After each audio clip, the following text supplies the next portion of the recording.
Welcome to my very first Christmas special. My wife actually bought me Spider-Man Miles Morales for Christmas, and she gave it to me about a week early, so I've been playing through it, and I thought that it was pretty fitting because the beginning of the game is set during Christmas time. So what better way to let Christmas come in than through this amazing title, Spider-Man Miles Morales.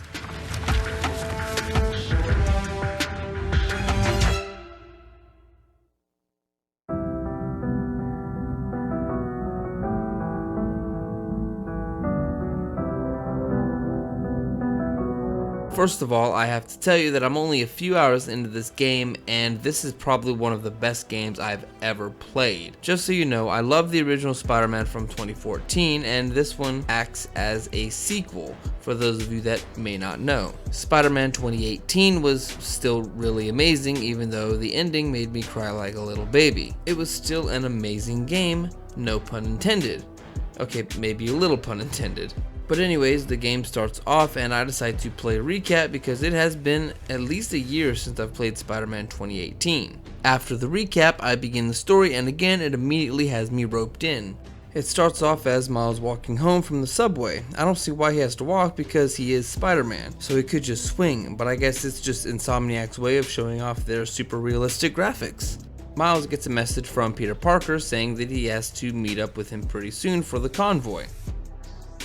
Miles meets up with Peter and he's a little bit jealous that he can drink coffee upside down.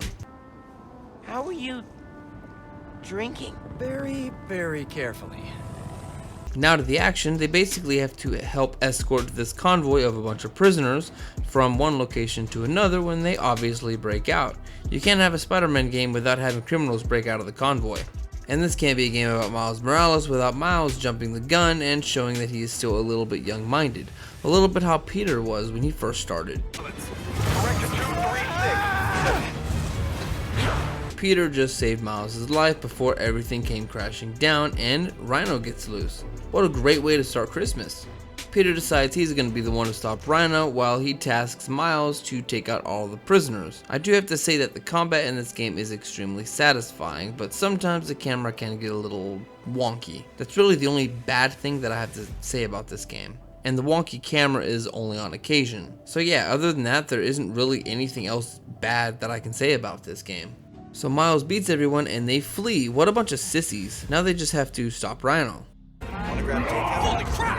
That's not good. Sorry guys, it looks like you're not getting takeout today. Once Miles jumps on Rhino's back, you're in control and you have to attempt to get him away from people. It's kind of fun causing ultimate destruction to the environment. Until this happens. Baby! It excites me! Nice! Gotcha! Thank you! You're welcome! Miles saves a baby. Nice work. It can't be a cliche superhero video game without saving a baby in a stroller. You know, I've never asked this before, but how does Rhino go pee in that thing? He's a menace!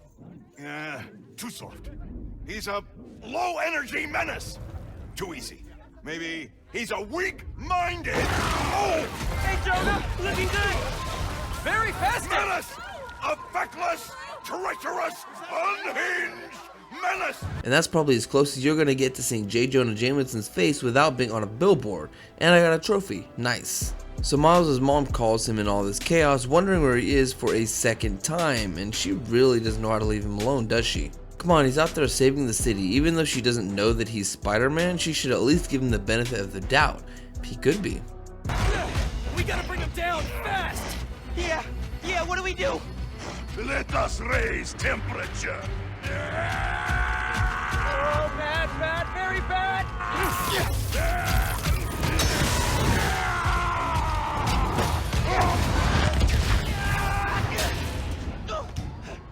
Pete, are you okay?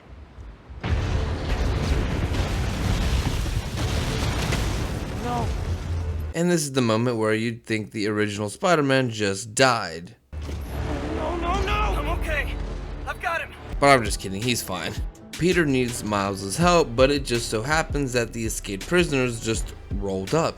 Being a hero is pretty convenient. Miles hears what sounds like Peter dying, so he beats up the last guy and then he goes to where Peter is at, and yes, Peter is half dead.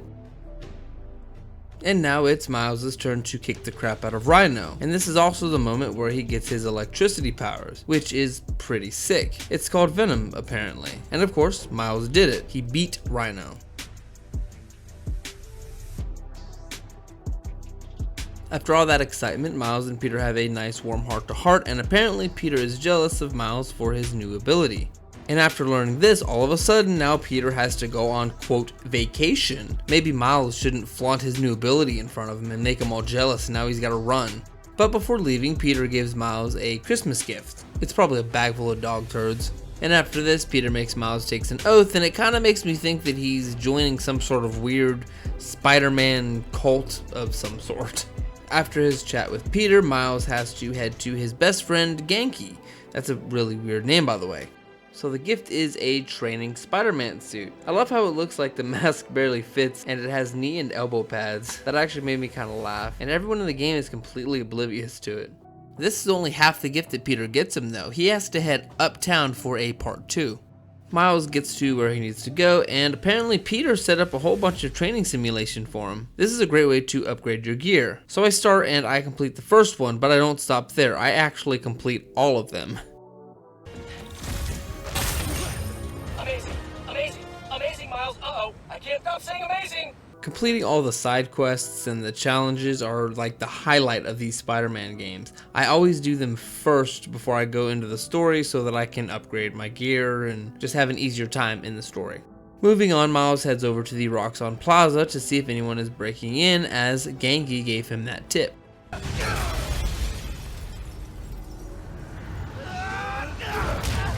Well, Genki was not wrong. This place is totally being broken into. One of the best things about the combat in this game is that certain enemies have to be handled a different way.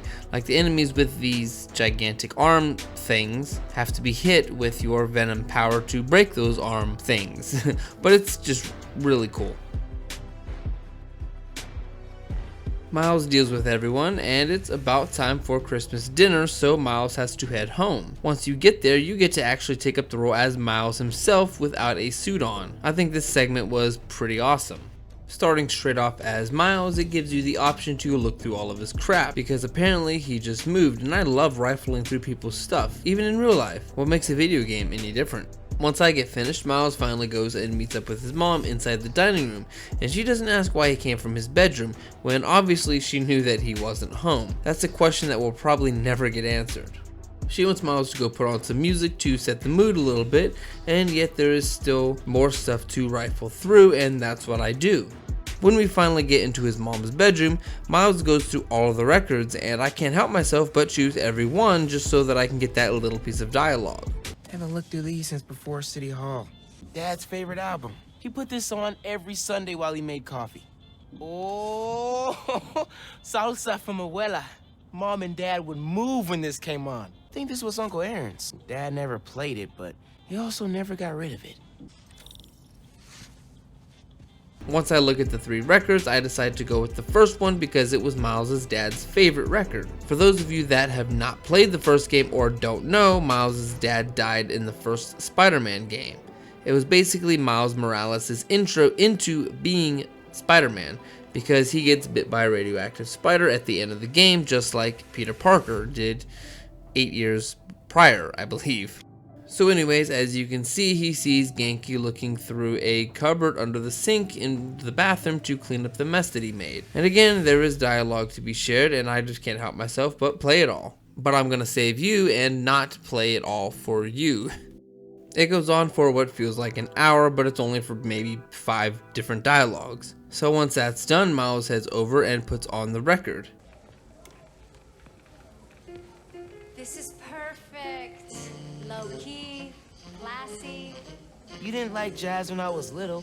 Your dad taught me to love it. It's definitely liked by his mom. Now I'm curious to know if it's different dialogue if I chose a different record. So the doorbell rings and Miles goes to answer it, and apparently it's an old friend, and her name is Finn. Finn with a PH. Why does everyone have such weird names in this game? First Genki and now Finn. When I was writing the script for this video, Finn kept auto-correcting to Phil.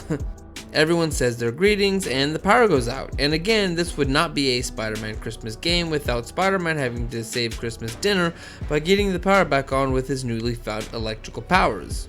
And that's exactly what happened. When he gets the power back on, for some reason, he doesn't go back into the bedroom, but he goes through the kitchen window. I thought this was pretty odd considering that's where everyone was at. He makes his way over to the door and slams it shut as if he came in through the door through the outside, which again was odd. I mean, do normal people in New York go down the fire escape? Because it seems like she's not worried about him going down the fire escape when it's snowy and icy. But moving on from this, it is time for Christmas dinner. And I do want to take a moment in this video to remind everyone the true meaning of Christmas. I know it can be an extremely stressful time for everybody, but when everything is said and done, and everyone is sitting around the table, readying up for Christmas dinner, don't forget the reason why we actually celebrate Christmas. For the kids, it's a very fun time because they get all kinds of gifts, and for the adults, it's very horrible because we have to buy the gifts. Or, well, Santa Claus has to stop by and we have to pay him for these gifts. I mean, come on. He has to get something out of this. The man only works once a year, but throughout the rest of the year, he constantly watches over everyone like your creepy uncle that you try not to invite over for a Christmas dinner, just to be sure that you get put on the nice list and not the naughty list. But seriously, even that's not the reason why we celebrate Christmas. We celebrate Christmas to bring families together, to help someone out less fortunate than ourselves. For this time, let's put aside all of our differences, all the anger and all the stress and everything, and just come together in love. And maybe, just maybe, you'll have a better life and a better Christmas with a brighter new year. If everyone does just one good deed a day, the world would be a better place. And that's why we celebrate Christmas. It's not about getting gifts, it's about giving. Merry Christmas. From my home to yours.